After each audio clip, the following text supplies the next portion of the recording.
Odchádzame. OK. Milí kamaráti, ktorí ma takto pozeráte na internete, chcem sa poďakovať za priazeň.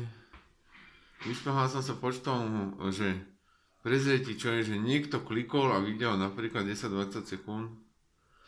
To sa volá prezretie.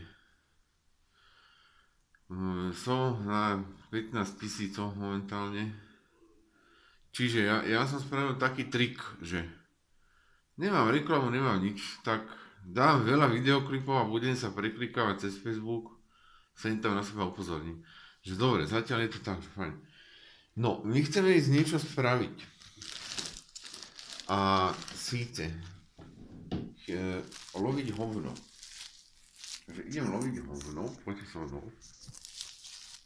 Lovec. Element. Yes, here it is. No, let's go.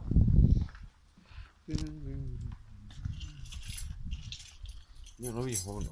Čiže my musíme mať vytipovanú nejakú lokalitu, kde vieme, že korisť sa môže vyskytovať. Korisť musíme priateľi obmekčiť, trochu nakrmiť, ale aj postrašiť, aby bola pravda lepšia. Poďme, ideme, lovíme.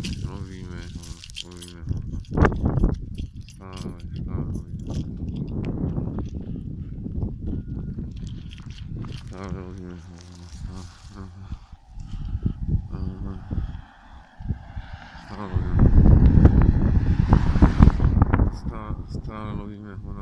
No už sme hovnových kríkov. Tu sa hovno môžeme vyskytovať častejšie.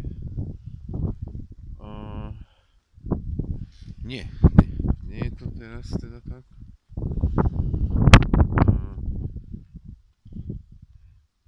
Dávam si pozor, mám iný pocit ako pred chvíľou. Dávam si pozor. By na mňa napríklad pravda neskočila. Bolo nepríjemné.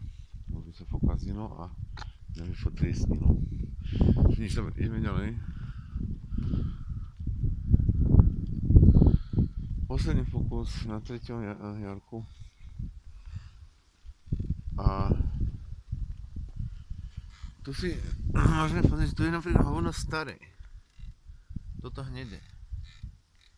To je hovno, čo pravdepodobne trochu horí. Tu si môžeme všimnúť banán, napríklad starý banán.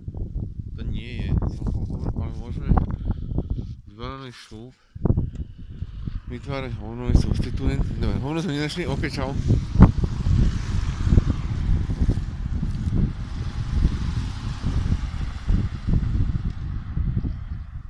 To je na hovno